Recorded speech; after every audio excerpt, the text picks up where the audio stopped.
Hi, this is Michael Buffer, and welcome to the BoxHard Podcast. Hello, everyone. This is Mikey Garcia. This the monster from the swamps, Regis Rougarou Program. Hey, what's up? This is King Carlos Molina, former IBF world champ. This is Michael, the Bounty Hunter, 2012 Olympian and your people's champ.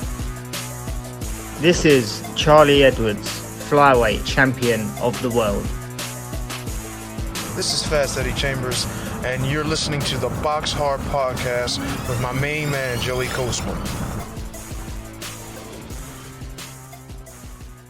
Hello, everybody, and welcome to episode 320 of the BoxHard Podcast. I'm your host, Joey Coastman. I'm joined, as ever, by former heavyweight world title challenger, Mr. Fast Eddie Chambers. Eddie, how you doing, man?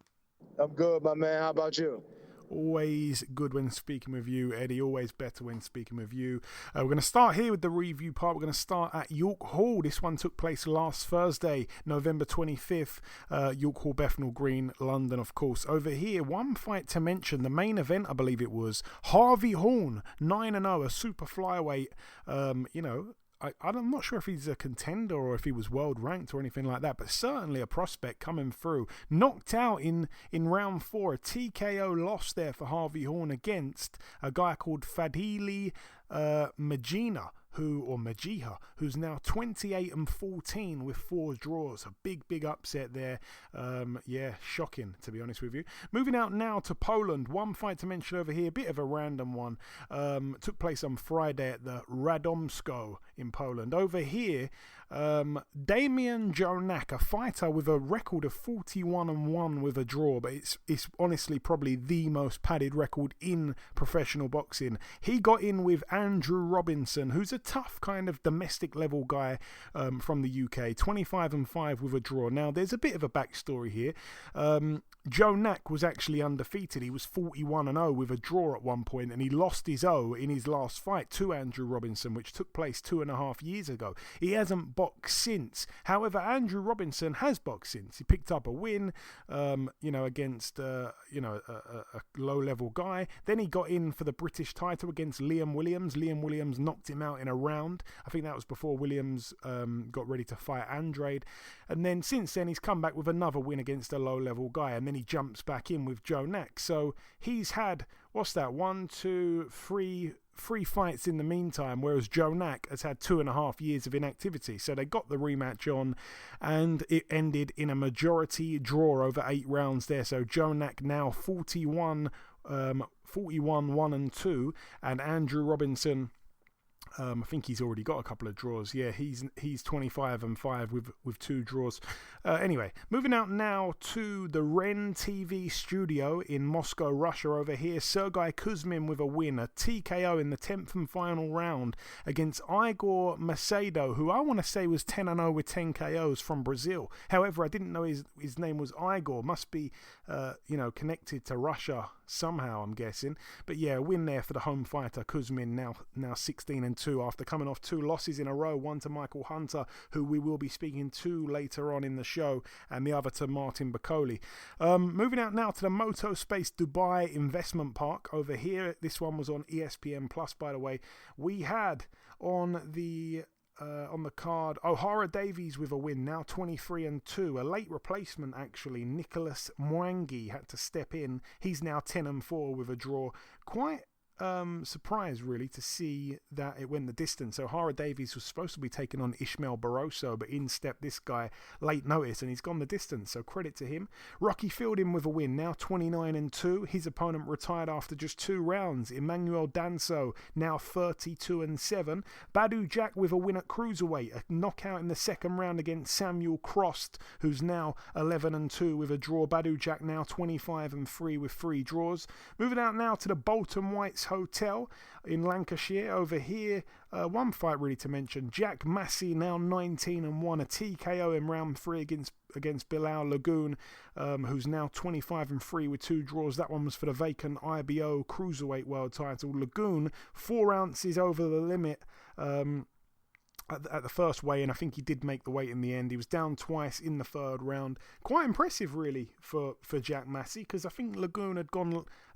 He'd been in there with Tommy McCarthy. I can't remember if McCarthy knocked him out or went to points with him. I can't remember now. But Jack Massey's a cruiserweight that doesn't really get the recognition of McCarthy or Billum Smith or Riakporhe or maybe even Isaac Chamberlain. All these cruiserweights we've got are much more popular, I guess, than Jack Massey. But honestly, he's one of the best, and we've got to remember, he arguably beat Richard Riakporhe. Moving out now to the Val Sports Arena in Cardiff, Wales. Over here, huge upset once again. Jay Harris knocked out in round 6 against Hector Flores, 18-0 going in, now 19-0 with 4 draws. Hector Flores, I think from Mexico.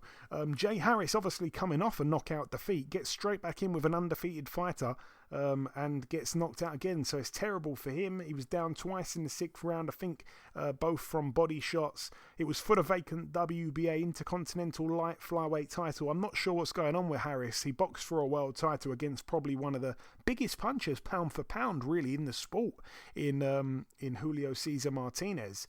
And, he can really, really, really punch. And he went the distance with him, Jay Harris, whereas other people, especially from Britain, didn't go the distance with him, like Andrew Selby, like Charlie Edwards when it ended in a no contest. This guy is a wrecking ball, and Jay Harris took all of his shots and performed really, really well. And it made us all think he's going to be a future world champion for sure. However, it seems like maybe something has been taken out of him now, because he doesn't seem like the same fighter. And yeah, he's now suffering 2 knockout defeats in a row. I think he was thinking about maybe even walking away, but I believe he has decided to carry on. Best of luck to him. He's a friend of the show. Akeem Ennis-Brown as well on the undercard, now 15-1, a unanimous decision over 10 against Daniel Comby, who's now 9-5. Ennis was cut though in round 5 over his right eye. That one was for the vacant WBC International Super Lightweight title. Wouldn't mind seeing the Akeem Ennis-Brown and Sammy Maxwell rematch, to be honest with you. Moving out now to the AMA basketball court in Accra, Ghana. This one took place on a basketball court. Our very own Prince Patel, now 25-1 with 2 draws. His opponent retired after just 9 rounds. His opponent, Good Luck Mrima, who's now 26-7, didn't have much luck, it would turn out. I think it was a woman referee in that as well. That one was for the vacant IBF Intercontinental Super Flyweight title and the WBO Global Super Flyweight title. Moving out now to Poland once again. Another strange result over here. Kamil Szeremeta. You might remember him. He gave quite a decent, showing to Gennady Golovkin when he fought Gennady Golovkin. He went down a few times, got back up. He got in there with a guy called Nizar Trimech, who was only 9-2. It ended in a shock draw over here. So Szeremeta now 21-2 with a draw. It's not a good look, really, drawing with a guy who was only 9-2. Not sure what's going on over there. Moving out now to the Holt Suite in Villa Park, Birmingham, West Midlands. Over here, friend of the show, Sam Gilly, now 13-1. A KO in round 4 there against Evaldas Kosakas, who's now 10-8 with 3 draws. That one was for the vacant English Super Welterweight title. A body shot with the stoppage there for Sam Gilly. Really pleased for him. Moving out now to the Park Theatre in Las Vegas, Nevada. This one was on Showtime. Let's talk about the undercard. Gary Antonio Russell with a win. I've got to be honest, I didn't see the fight, but I know he won a majority decision over 10 against Alexandro Santiago. Gary Antonio Russell, now 19-0. Santiago now 24-3 with 5 draws. All the best to Gary Antonio Russell, friend of the show. Rais Alim, now 19-0, a majority decision win over 10 rounds against Eduardo Baez, now 20-2 with 2 draws. That one for the vacant WBO, NABO Super Bantamweight title. Again, didn't see that. And the main event, let's just jump to it here. Brandon Figueroa now 22-1 with a draw. A majority decision loss over 12 to Stephen Fulton, now 20-0, now the unified WBC and WBO Super Bantamweight World Champion. I got to say it was a great fight. I'm going to get to it, but it's good to see that, now we've got 2 champions, just 2 champions at super bantamweight, and those two champions hold 2 belts each. So someone needs to make that fight, and hopefully we see one champion with all 4. It would be nice to see an undisputed champion. But yeah, getting onto the fight itself, obviously, like I said, it was a absolutely magnificent fight. I'm gonna run through it. I'm sure you saw it as well, Eddie, so I'm gonna come to you in a moment. But yeah, I think round 1, I felt that I gave that round to Fulton. I felt he was picking his shots well from kind of mid-range. He was tying up Figueroa on the inside. Russell Mora was straight on his case, though. I'm not always a fan of Russell Mora, but yeah, clever stuff in the first round from Stephen Fulton. Brandon was struggling to get on the chest of Fulton straight away. Round 2, a close round. I felt that there were better shots more consistently from Fulton, but Figueroa did good when he trapped Fulton in the corner in some parts of that round, mainly with body shots as well. Good round. I just about edged it to Fulton, though. Round 3, a good round. I think both men had their moments. Fulton was countering nicely off the ropes. Figueroa was beginning to show a taster of his famous relentlessness pressure there, working the body on the inside, pushing Fulton backwards. Fulton showing good defense, though. I gave that round to Figueroa. Round 4, another really close round. I edged it to Fulton. Fulton definitely didn't enjoy that pressure of Figueroa. Fulton was having to adapt to that Figueroa style. I was wondering, can Fulton take this for every round? Will he get worn down? We know that Figueroa's not going to stop. Round 5 I gave to Figueroa. I felt he was really starting to land those beautiful hooks to the body of Fulton, right under the elbows, perfectly placed. Fulton was a little bit less active as well than he'd been in previous rounds, so very interesting fight at that point for me. After 5 rounds, I had it 3-2 to Fulton. Round 6 I felt was an unbelievable round. Fulton looked hurt as well in that round. Figueroa landed I think he landed 3 uppercuts almost in a row, and Fulton's head movement was non-existent for about 15 seconds. He looked hurt. He looked hurt to me. I had it 3-3. Going into the second half of the fight, round 7 I edged it to Fulton. I felt he landed the cleaner punches. It was a really close round again, though, and I honestly didn't think that Fulton's punches seemed to have that same snap on them that they had earlier on in the fight. There was a funny comment in between rounds by, I think it was Fulton's dad, and he said, this is about to be the 8th round. He's right, it was about to be the 8th round, and he said, you've got 4 rounds left.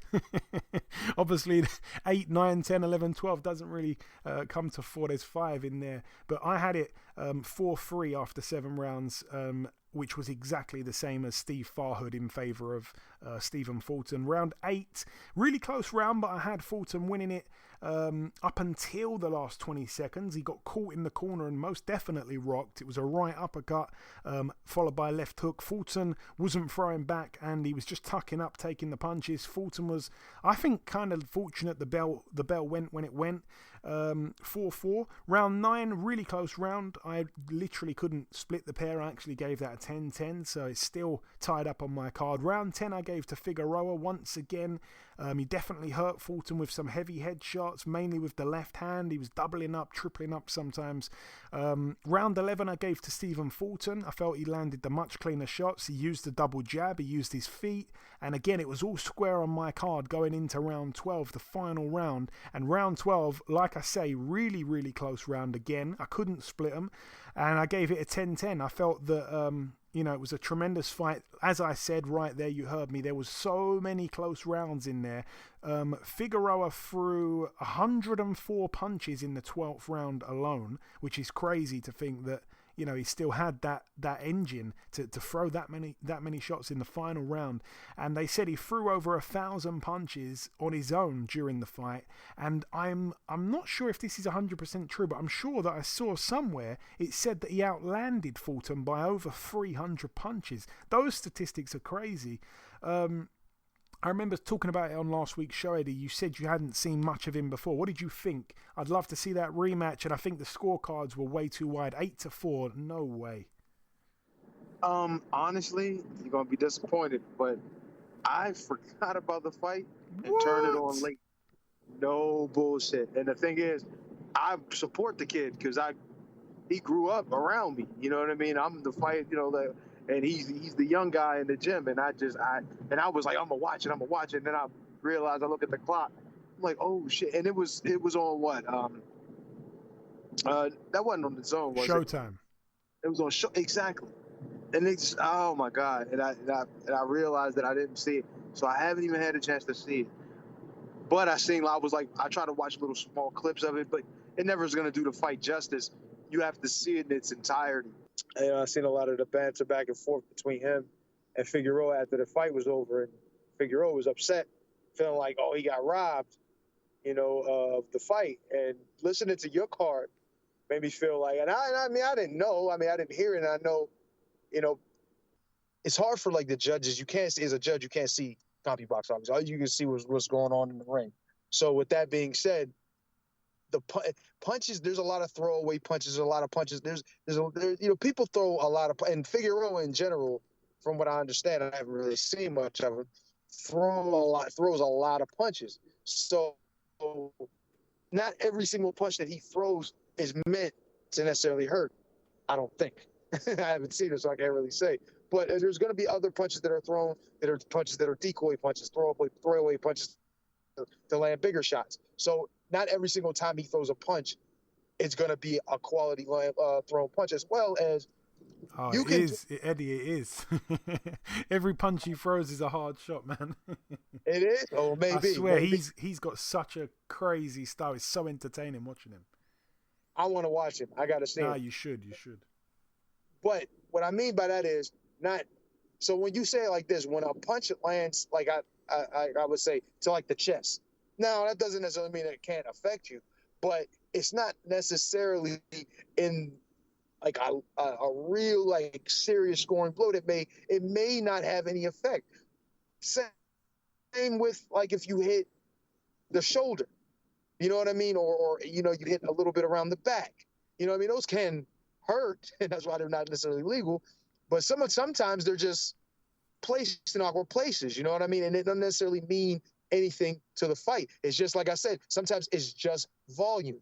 You understand what I'm saying? When you have a guy on the other side who's picking his shots better, landing them much cleaner, you know what I mean? Not grazing, not just making contact. It does make a difference in the fight. And that's why if you watch sometimes certain scorecards are lean different ways. Some judges, which I think is one of the craziest things to even think of in a fight, is they try to count punches or try to see who they feel threw more punches, not necessarily landed more, but threw more punches to dictate whether or not they felt like that their aggressiveness was more quality, and what they did was, you know what I mean, or what they were doing was better. And it's like you can't watch a fight like that. And there are actually judges that do that. You know what I mean? I'm not going to name any names, but there are judges, and one judge in particular that I know of that would do that. And it's like you can't score fights that way. Think about what you just said. Figueroa throws all those punches, and it was aggressive, but you still scored it a draw. If you thought about just about activity, your scorecard would have been way different.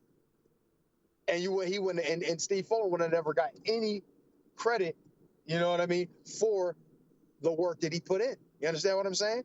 And it's just unfortunate. But I think I'm glad to hear that the fight was great. I wish I would have seen it. I'm going to see it. Regardless of whether I know the outcome or not, I'm still going to go watch it. And I would agree with that, especially since I didn't see the damn first fight. I would definitely like to see them fight again. And if you said it's, and if the fight's what, people are saying it is, I'm going to be pleased with this one too. So absolutely, I would want to see them fight again. I would honestly want to see Steve Vaughn go up bigger and better things too. Not to say that there's much better than a Brandon Figueroa in the division, but just to be able to unify, you know what I'm saying, and become the undisputed, which would be great. But this fight, from what I understand, was such a great fight and there was some controversy with it, even though, like you said, the scorecards were way too wide. I still, you kind of feel like, well, let them run it back and see what would happen in the second fight. You know what I mean? See if Steve Fong can win the second fight, similar to what he did in the first, in the judges' eyes. You know what I mean? Yeah, we shall see. I wouldn't mind seeing the rematch, but yeah, if it can't happen, then I'd like to see the undisputed fight with Murodjon Akhmadaliev, who was fighting 7 days prior to this one.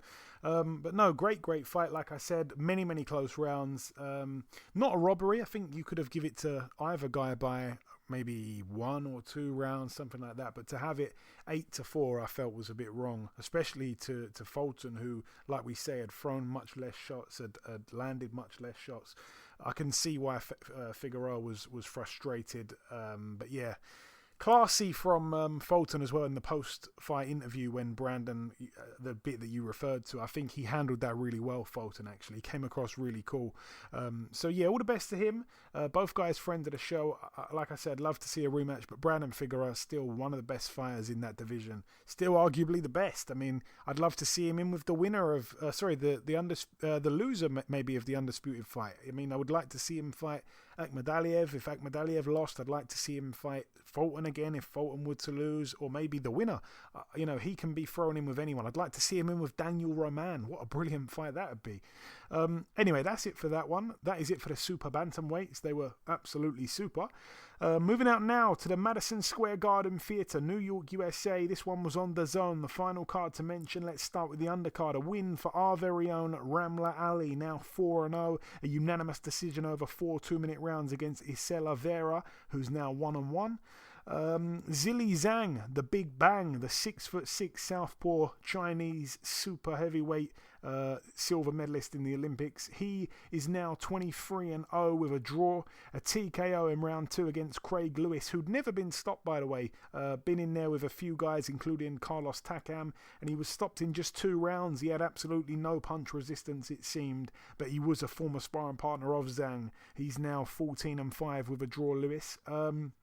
Still have to say, I think Zhang is there for the taking. I wouldn't mind seeing Eddie come back. I think Eddie could come back and knock Zhang out without a warm-up fight. He's there for the taking, that big boy.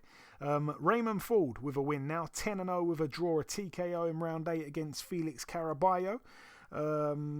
Felix Caraballo now 13-4 with 2 draws. Like I say, TKO round 8 for Ford, now 10-0 with a draw. That one for the WBA Continental Featherweight title. Azinga Fazil as well, coming off that brilliant win against Martin J. Ward. He lost a unanimous decision over 12 rounds against Kenichi Ogawa of Japan. Hopefully this time Ogawa was all clean for a world title fight. He is now eventually the IBF World Super Featherweight Champion. It was obviously vacant. Fazil down in round 5 and round 12. Ogawa the new champion.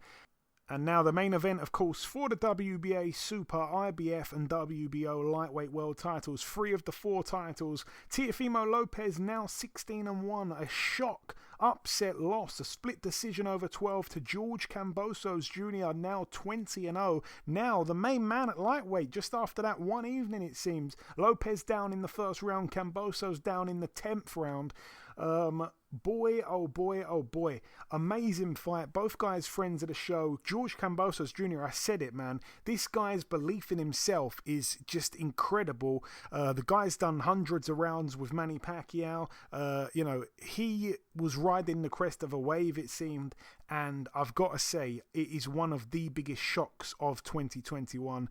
It's a huge upset, and probably by far the best win, actually, of 2021. But getting on to the actual fight itself, round 1, a crazy round. I mean, straight away, a crazy round. Teofimo was controlling it for me. Teofimo wasn't respecting Kambosos at all. He was trying to load up with every shot. Kambosos didn't seem phased, though. He kept composed. He landed some lovely shots himself. He picked some good, clever shots. His head movement was really good, but Lopez, again, was controlling it for me. And then out of nowhere, an overhand right puts Lopez down. Lopez got he got too reckless, but again, I take nothing away from Kambosos. It was a perfectly timed overhand right. But yeah, the second round I gave to Lopez. However, Kambosos still picked out some lovely right hands. He landed, I think, more right hands, and Lopez landed more jabs, but still, Kambosos was completely in his zone. We all knew he came to win. Like I say, his self-belief was incredible. The commentary said, I believe, Lopez landed 31 and Kambosos landed 26. shots in that round. And as I said, Kambosos landed more right hands, I felt. So for me, that round really could have gone either way. So even though he landed a few less shots, he did land right hands, whereas Lopez was mainly jabbing.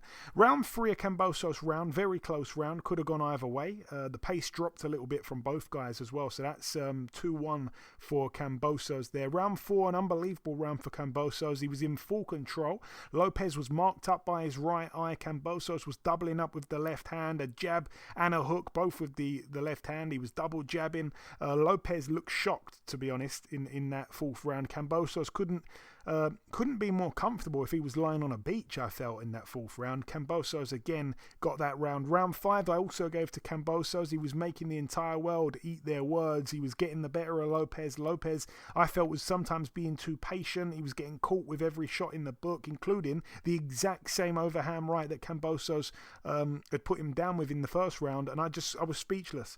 Round 6, Kambosos round again. Such excellent counterpunching skills were on display. Again, he was making everyone eat their words. Also, whenever Kambosos would miss, he wouldn't leave himself there to be hit. He was so focused. Everything he did was really well thought out. Round 7, the footwork of Kambosos, I really was impressed by as well. He was sensational. Lopez seemed to be out of ideas. He was following Kambosos around the ring, not cutting the ring off. He wasn't throwing shots. Kambosos was even taunting Lopez. I just couldn't believe what was happening right there. Again, this is why we love boxing. No one at all saw this coming apart from Kambosos. I think he did think he could do this, but none of us did. Round 8, another really close round. Could have gone either way. I honestly think Kambosos probably edged it. The advice in the corner between rounds from Teofimo Lopez Sr. was awful. I wasn't sure what fight he was watching. He said that we're winning this fight, and I think he was even talking about an after party as well. I don't know what was going on. The pair had a wild exchange at the end of the round as well in that 8th, but no one really got caught with anything too serious. I just couldn't believe as well that Kambosos was willing to trade with Lopez without any fear at all, and coming off best as well in most of those exchanges. Round 9, a brilliant round again. Lopez, I think, maybe just about got that round. Both guys landed significant shots. Kambosos he was hit more than he'd been hit in the entire fight in that round alone, but Teofimo, I thought, he's not really known for his success late on in rounds, so I'm not sure it was a turning point, but I thought maybe it could just be a one-off good round in the fight. Round 10, though, down goes Kambosos. I mean, what drama we had. It was an overhand right behind the ear. He got back up. His legs were all over the place. They were really stiff. He was struggling to stand up straight. He looked like he was going to get knocked out cold, and I just thought to myself, what a shame, man. We've seen it so many times. Guy fighting for a world title, huge underdog. He's been boxing magnificently, then he gets caught with a shot, and he's in a fight, he's winning, and it's all forgotten about. All that nice work he did, all gone in a second. That one punch, goodbye. But no, he got through the round. I couldn't believe it. I liked how his corner at the end as well properly asked him, how are you? They seem to have his best interests at heart. Round 11, Lopez didn't sit down at the end of that round. He looked spent. He was blooded up. Kambosos did incredible to come out and win that 11th round after being dropped in the 10th. Once again, I couldn't believe what was going on. He seemed fully recovered as well. The 1 minute between rounds sorted him out. And then the final round, round 12, I gave to Kambosos as well. Unbelievable. Like I say, huge upset. Another crazy outcome in boxing during the pandemic. He even had to travel from Australia, and I think they said the fight itself, there had been 8 dates for this fight. It had been rescheduled 7 times. I couldn't have been happier for George Kambosos. Certainly one of the best wins for an Australian fighter of all time. He is, straight in the history books, and I tell you what, man, he was unbelievable. In the post-fight interview, Lopez said he felt he won 10 of the 12 rounds. And I thought to myself, Eddie, and this is just me messing around, but thank God fighters aren't judges. Oh, yeah. I guess at least fighters that didn't just fight in the fight that they're going to judge. No doubt about it. Because, like sometimes, and he was, his belief in himself, man, to be honest, just from watching some of the build up to it, and what he was saying and what he was doing and how he was reacting to Kambosos. And I'm not saying that Kambosos was a complete angel in the whole thing, but at the end of the day, I felt like he just didn't respect the game enough in that. I felt like he didn't, he didn't give enough respect just in general to Kambosos as a fighter, and Absolutely. He was a legitimate. I want to just interrupt Eddie and say that Teofimo Lopez had told all of his fans to bet on the first round knockout. Exactly. You see what I mean? That's the kind of thing that you can't do as a fighter. I understand he had all the confidence. He's a great fighter. He has all of these good things going on. He beat one of the greatest fighters of our time at this point, and he's looked at as, that guy. But you still got to respect the opponent in front of you. Floyd Mayweather and guys like that, Manny Pacquiao, but Floyd Mayweather in particular, I'm going to mention because he would act like he didn't care. He would act like he didn't respect him, but he trained his ass off to come in and to be as prepared as possible to when he went into fight anybody who was on his schedule. And that's the difference. And Teofimo has learned a huge, I hope he has, lesson in how to respect the sport and how to respect the guys that are in front of you. He's there for a reason. He's there for a reason. So, it's unfortunate I couldn't. There's another one I really couldn't watch. So, I can't really give too much, but it's just you have to respect your opponents. You know what I mean? No matter who they are. And like I said, they've gotten there for a reason, especially when we're talking about world title challengers. Yeah, but like I say, what a magnificent win for Kambosos. Tried to reach out to him to try and get him on the show. My attempts have been unsuccessful, but he's just enjoying himself, man. What a brilliant thing to happen for him. I know he lost his grandfather, I think 2 months ago, which was while he was training. I think he's had a child born as well in training camp. The guy has got a lot going on outside of the ring, and he was able to channel it all out, and or maybe even channel it in and use it as hunger, because he did say after the fight he felt his grandfather was in the ring with him for the whole 12 rounds.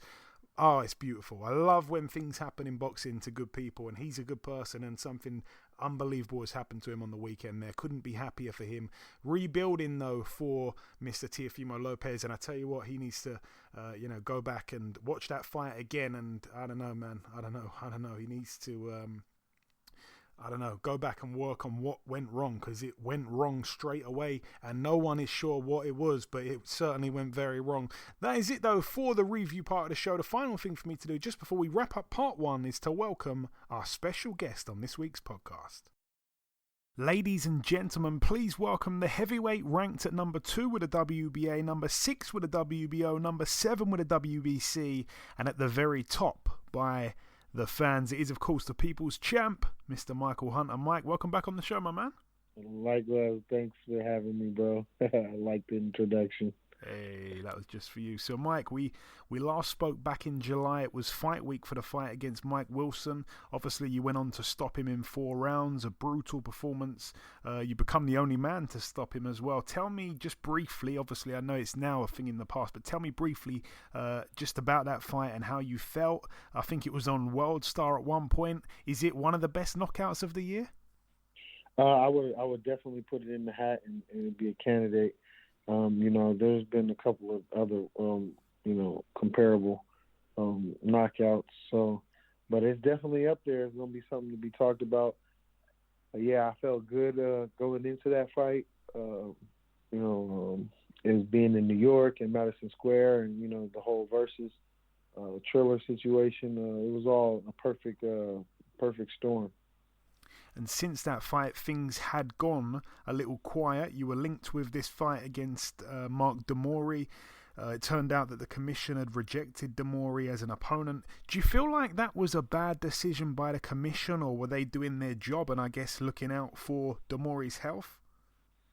No, I think it was definitely a bad decision to make. I really think that it didn't have really too much to do with the commission. That was just what was said, and there was a little something other than that, but obviously we can't speak on too many things, and but luckily I got the fight and I'm good, and I'm alive, man. I'm ready to get in this ring and put somebody to slizzy. I remember, there's been some strange, decisions in the past from other commissions. I think the Nevada State Commission, I remember them declining Munguia to fight Triple G. Anyways, moving on. Your fight date obviously still stands. You're going to be boxing tomorrow night in New York. I'm speaking to you now. What's the local time over there? Almost midnight, I believe. Yeah. You know, you're going to be taking on Jerry Forrest, a replacement opponent and a former opponent of yourself. This is a man you know very well, Mike, from that fight you had 7.5 years ago. He took you the distance over 8 rounds. Yeah. You know, I definitely remember. I was just telling the other people, man, what I remember though, the last time I fought him, you know, he was 6'4", 255 pounds. You know, but this time he wasn't. He was only 6'1". You know, every time you fight somebody, you know, it could be like, you know, old lady or something hitting you with a purse, and you're like, it was 15 of them. You know, they were jumping me. You know, so.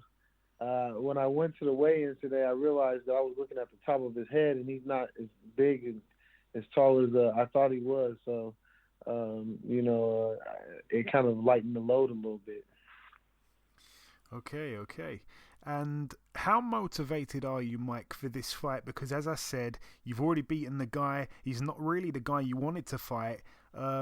It's maybe even a step back from, you know, the likes of the Mori, perhaps. I don't know. Say it again?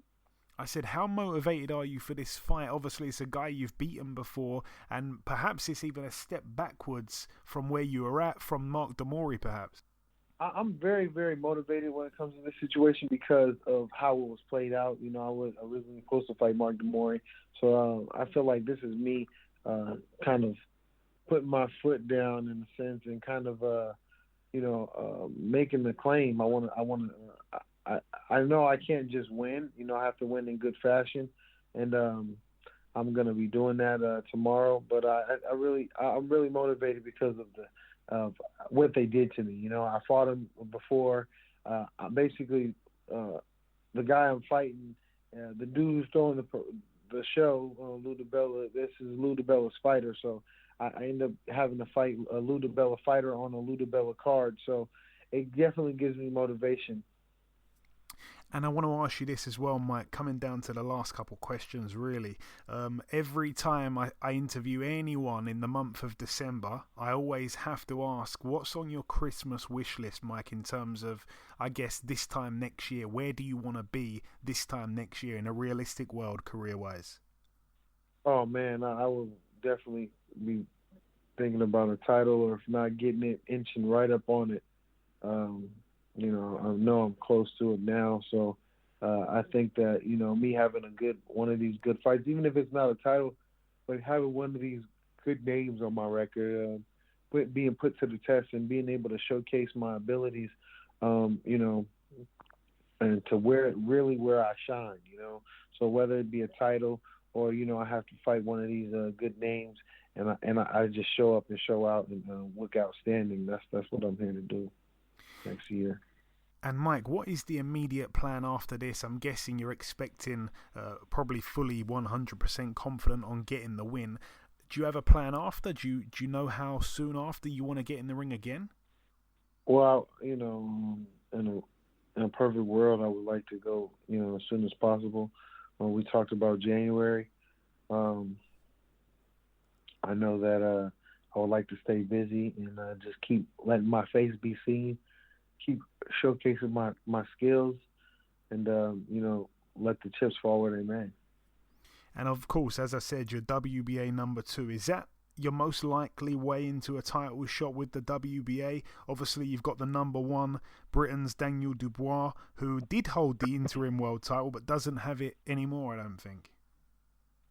Yeah, you know, I think that this is one of the best secure ways for me to secure my world title fight, and to open up a lot more doors for me. You know, WBA has been very, you know, very cool and you know, respectful for what I've done and recognize things that I've done over the past. And it's an honor to be, you know, ranked number 2. You know, but I really need that number 1 spot. So. Absolutely. And just finally, Mike, if you got any closing words for the listeners before we let you go, my friend, like I say, I really appreciate you giving me this time, this late in the night before the fight. No problem, man. Anything for you, Jay. And, just nothing, man. Just follow me. Tune in to Triller.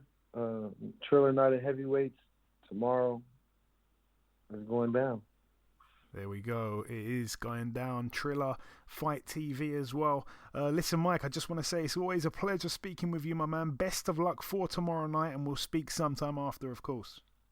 Hey, thank you, Jay. It's always a pleasure. Okay, now it's time for part 2 on this week's show. This part, of course, the news part of the show. We're going to start here with the fact that Israel Madrimov will be taking on Michel Serrault of France. That's going to be a final eliminator there for the WBA Super welterweight title. That's going to be on Friday, December 17th, by the way, on DAZN in Uzbekistan. So that's a big fight there for Madrimov, who's being fast-tracked as a professional.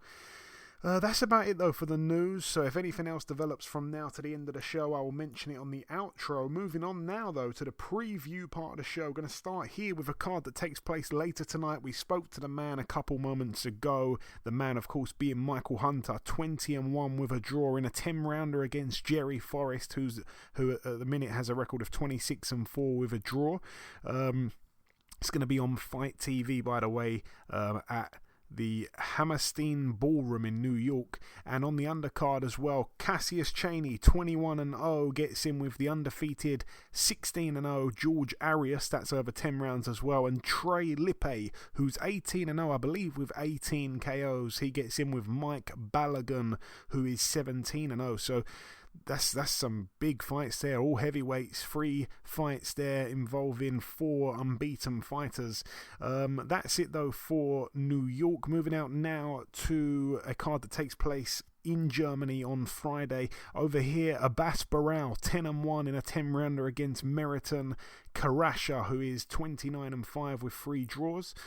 Christina Hammer as well returns to the ring, maybe for the first time since losing to Clarissa Shields. I don't think she's done anything since then. She's in an 8-round contest against Daniele Bastieri, who's 3-1. That's about it. Oh, no. The main event, Denis Radovan, who's 14-0 with a draw. He defends his IBF European middleweight title against Britain's very own and friend of the show, Brian the Lion Rose, 32-7 with a draw. Moving out now to Spain at the Bilbao Arena. You've guessed it. It's going to be Kerman Lejaraga, 33-2. He gets in with another Englishman, Jack Flatley this time, 17-1 with a draw. It's for Lejaraga's EBU European Super Welterweight title. It's going to be on DAZN. Last time out, Lejaraga was in a Fight of the Year contender. This one will probably be a great fight as well. Jack Flatley, another guy that doesn't get the recognition on the domestic scene. This is a huge step up for him, though. He's obviously a clear underdog, understandably. On the undercard, a lot of unders there. On the undercard, Campbell Hatton, 4-0 in a 6-rounder against Attila Serekil or something like that. He's 10-24. All the best to young Campbell Hatton. Moving now to York Hall, Bethnal Green, London. This one's going to be good, I think. Over here we have former WBC flyweight world champion Charlie Edwards, 16-1, finally returning to the ring in an 8-rounder against Jacob Barreto, who's 13-3. We've got Jordan Reynolds, 3-0 in a 6-rounder against Blaise Pakamukia, who's 2-3-1. That's over 6. And the main event over 12 rounds, Isaac Lowe, 21-0 with 3 draws, still undefeated. So underappreciated in my opinion. Friend of the show. He's in against Luis Alberto Lopez, who's 23-2, and he's a massive favourite, Lopez. He's expected to come over here and beat Isaac Lowe and take his O. I hope he doesn't. I hope Isaac Lowe wins. It's a must-win fight. Every fight for him is a must-win fight. He doesn't really get the big fights. No one wants to fight the guy, and this is a huge chance for him as well. I think it's possibly an eliminator, but he's right up there, Isaac Lowe. He's overdue a big fight, and this is a must-win if he wants to become a world champion like his cousin Tyson Fury. What else do we have? Moving out now to Australia. This one takes place on Saturday. We've got Fega Opelu, who's 14-2 with a draw. Never ever heard of the guy. It's for the vacant WBA Oceania heavyweight title. He gets in with former WBA heavyweight world champion Lucas Big Daddy Brown, 29-3. I think coming off that first round knockout loss in his last fight to that rugby player. Okay, moving now to Germany, we've got Firat Arslan, 51 years of age now, 49-9 with 3 draws. He gets in here against Alejandro Berrio, who's 39-9. I think he is based in, I want to say, the States somewhere, Alejandro Berrio. But anyway, he's about 45, so both guys here I think have a combined age of 96. May the best man win. It's over 12 rounds. Firat Arslan still, in my opinion, the hardest 51-year-old there is. On the undercard, there's a few names there. We've got Kasim Umar as well getting back out. God, how old is he now? And Jakob Saglam as well. He's on the card as well, fighting for the vacant Germany BDB cruiserweight title. God almighty. Moving out now though to the Copper Box Arena. This one is in London. Bit gutted to not be there. I applied for accreditation. They rejected me, sadly. It's going to be on BT Sport. I'll certainly be watching from home. It's a great card, I think. Let's run through the undercard. We've got a guy on the undercard called Sunny Liston Ali. I cannot believe it. He's got the best name I've ever seen. It's a 4-rounder. He gets in with Lee Hallett, who's 1-35. Lee Hallett, that one win was against Harley Ben. My apologies. That's the guy that he beat. Charles Frankham on the card as well. Been very, very inactive. He's 3-0 in a 6-rounder against 11-7 Lee Glover. We've got Dennis McCann 10-0 in a little bit of a step up against Juan Jurado, who's 15-4-3. We've got Sam Noakes 7-0 in a 10-rounder for the vacant WBC International Silver Lightweight title against 11-2 Sean Cooper. We've got George Fox, the son of Don Charles, 4-0 in an 8-rounder against Kamil Sokolowski. Such a tough journeyman, never gets knocked out. 10-23 with 2 draws. I see an upset in that one, if I'm honest. That could be interesting, man. Oh boy, it's a big step up for George Fox. It's not like his dad doesn't know the game. That's a very big risk there. And if he wins that fight in good fashion, then I mean, fair play. But no one really beats Sokolowski easily. No one manages to knock him out. He gives everyone a tough fight. He dropped Lucas Brown. He went the distance in an exhibition fight with Hughie Fury. He's been in there with Dillian White. He's been in there and arguably beat David Adelaide recently.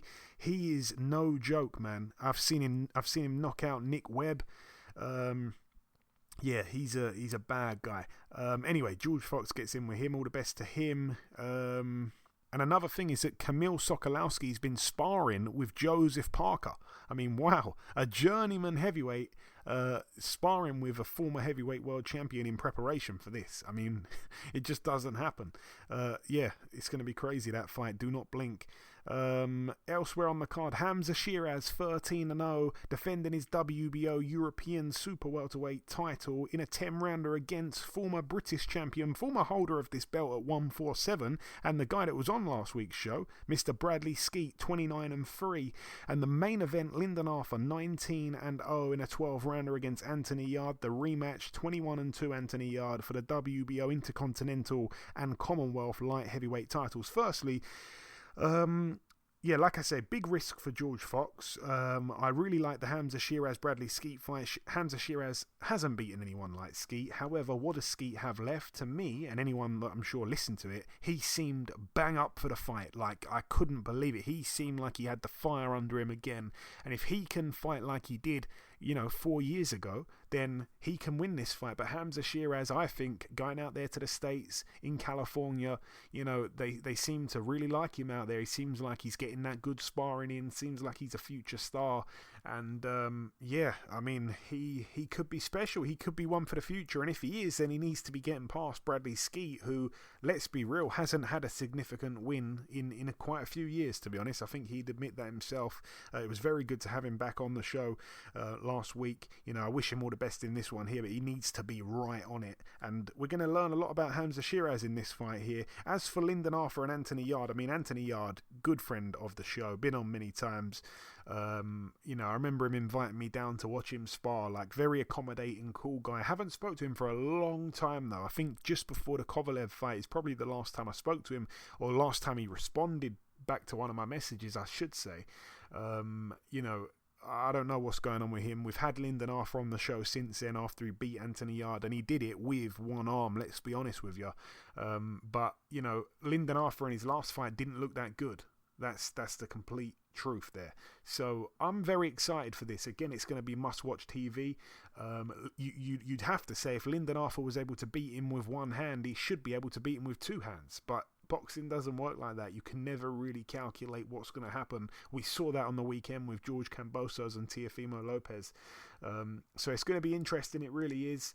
Both men have to be super switched on. And if Anthony Yarde is to lose again, he's in a tough position, man. He really is. You know, the scene domestically, the light heavyweight is so exciting, all the names and stuff like that. But Anthony Yarde needs to win this one if he's to push back on to world level. I think they can get him a world title shot quite quick if he were to win. I think he wins it, then straight away he's going to be getting a big fight next, and Lyndon Arthur will kind of be kicked to the curb, unfortunately.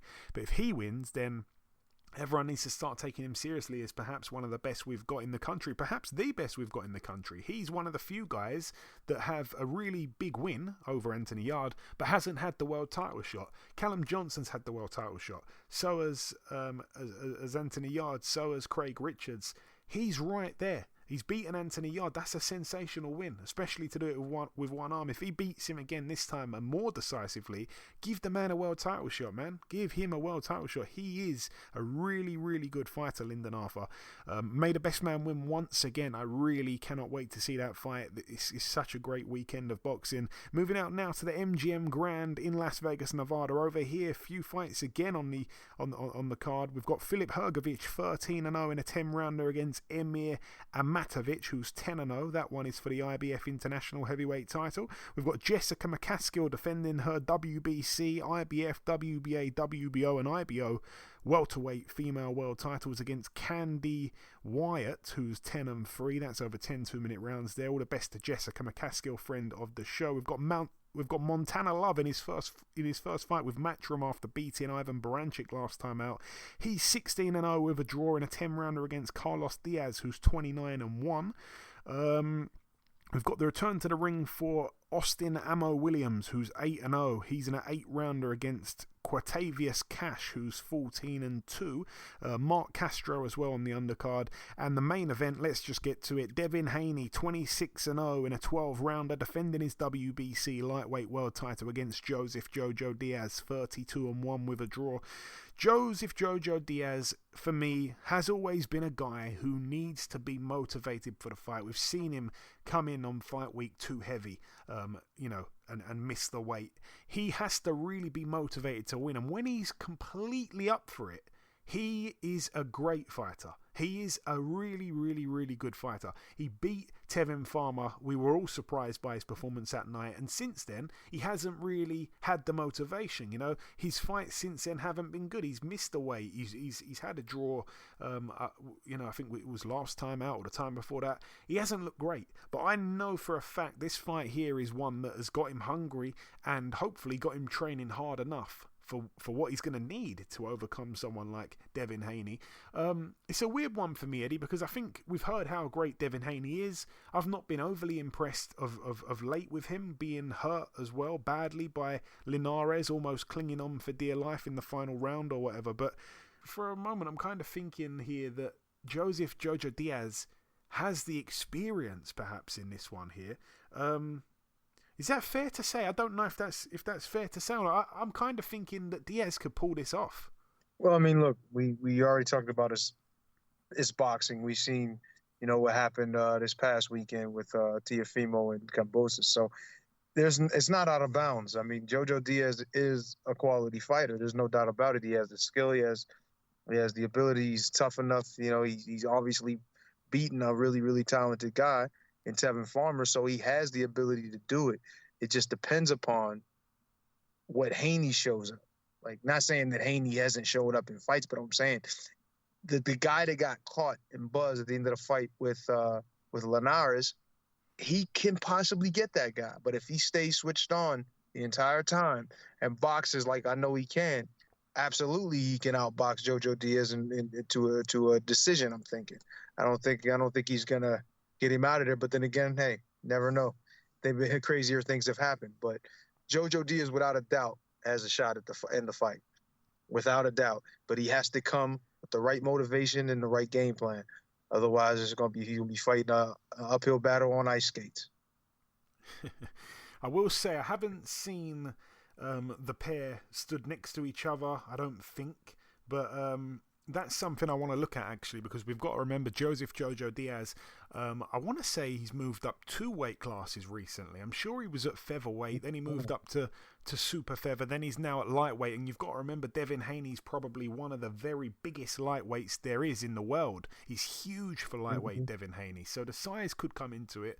But I'd like to see the pair stood together. I probably should have seen a picture of them stood together by now. I'm sure there's been plenty of the pictures going around ever since the fight got made. But I don't always pay attention to everything. So unfortunately, I can't speak on that. But yeah, the size could come into it. But if it doesn't, I think it's a very good fight, actually. And it's one I could see Jojo Diaz perhaps pulling off. We shall see. And the final card to mention, it takes place at the Staples Center in LA, California, USA, over here on Showtime pay-per-view. Let's start with the undercard. We've got Eduardo Ramirez, 25-2 with 3 draws in a 10-rounder against Miguel Mariaga, 30-4. A great fight here, by the way, between Sergei Derevianchenko, 13-3. We know that the losses came to Golovkin, Jacobs, and Charlo. He gets in a 10-rounder against Carlos Adames, who's 20-1. A brilliant fight on the undercard as well between the undefeated, I think his name is the Towering Inferno, I think the 6'6" Sebastian Fundora, 17-0 with a draw. Very exciting young fighter. In a 12-rounder against Spain's Sergio Garcia, 33-0. Little bit padded, but very good fighter. Good IQ, good judge of distance, good footwork. He's got a lot of tricks, that guy. And I want to say that also on the undercard, if I'm led to believe this is right, I think we're going to see Luis Arias on the undercard as well, and he's getting in with... It's not going to be on the TV, it's going to be off the TV, but I think he's getting in with Vaughn Alexander, the brother of Devon Alexander.